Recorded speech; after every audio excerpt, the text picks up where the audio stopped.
Everyone, now let's start with the last part of your company's life, that is your member or your transmission of shares or transfer of shares.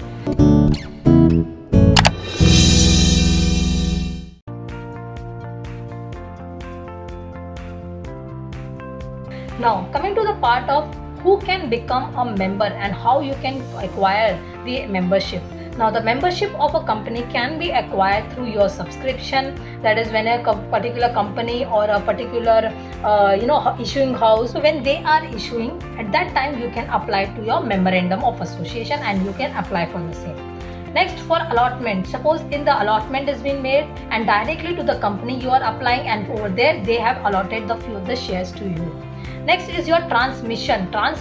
Now we are basically going to in depth talk about your transmission.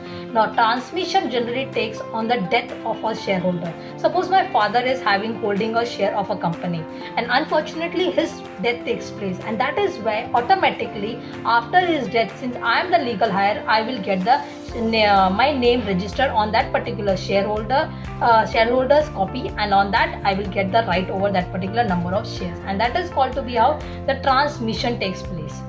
Even through if a person has become insolvent and if I am purchased all those particular assets, then in that case also the transmission takes place. Next is your transfer of shares. Now transfer of shares, when it is been transferred by one person to another, that is either by your selling it off or by giving back to the company, or company is transferring or acquiring the membership. All these ways you are transferring the shares. Next is your membership by acquiring and by the way of acquaintances or estoppel. That means to say, no doubt you were never been interested, but few of the ways you have estopped yourself, you have just proved yourself and you have presented yourself in such a manner that by default you have become the part of that particular company. Next is by joint members. Now joint members, that means to say where my name is there on the share, where in the company through the joint name of any of the other person, and in that manner I can also be called as a joint member of that particular company. So if yes, first of all let's understand, any competent person who is of sound mind, who can do a contract, can become a member of a company. Secondly, when I'm talking about a company can become a member of another company, that means to say I'm A company, I can hold the shares of the B company also. Now, can a partnership firm become a member of another company? Can it buy its own shares in the name of their own firm? No. First of all, understand, since a firm is not an individual person, that's why each individual partner can hold shares in the company, but not in the name of the firm. Third, when I'm talking about a trustee who buys shares of a particular company, again he will become an individual shareholder of that particular company and not overall the whole association. A registered society can acquire the shares in a company. A registered society can acquire because it is having the identity of a body corporate. A non-resident, a foreign person cannot become a member of a company until unless he has been registered himself with the Reserve Bank of India.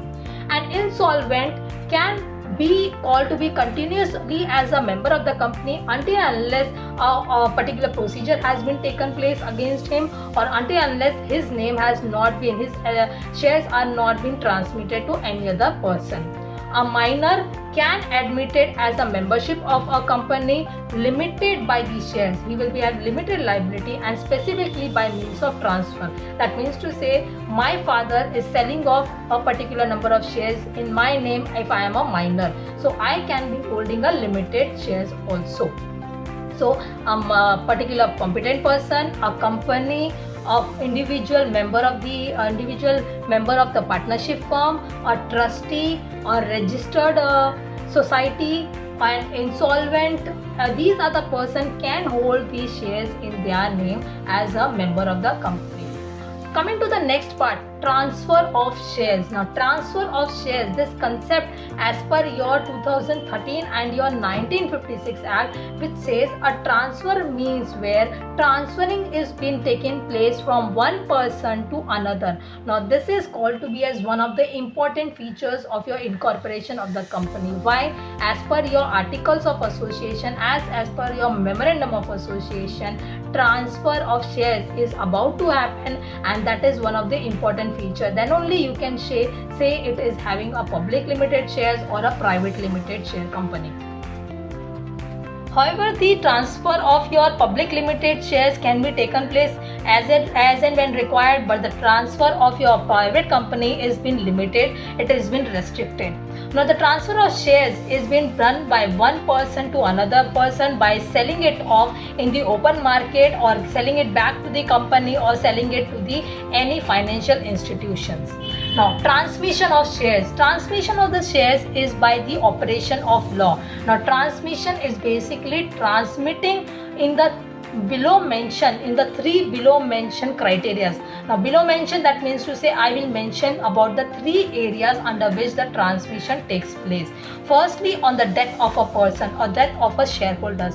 Automatically on the death of the shareholder, the main person who was initially there, automatically after his death, his legal heirs will get right over those particular number of shares, and they can get their name registered in the companies. Second is by insolvency of a shareholder. Suppose if a particular person, as I had discussed earlier, if a person becomes insolvent, then if his all assets are being sold off to the other person, the official assignee or the receiver of his property will become the right holder of that particular share on the basis of transmission. And third, if a company which is a shareholder goes into liquidation, then if a liquidating company, automatically will be passed on to the other acquiring company. Then if I am the member, automatically on the liquidation, the shareholder rights will be liquidated, and the liquidator is necessary to take all those particular actions, and he will get the right over that particular number of shares automatically, and I will be paid the amount for the same. So these are the three ways under which your transmissional rights of the shares will be passed from one person to another. One is through your death of a person, another is your insolvency of a person, or through liquidation of those particular company shares. Now with this, we have finished up with the concept of your transfer, transmission, and at the same time we have finished up with the concept of your Companies Act 2013. Thank you.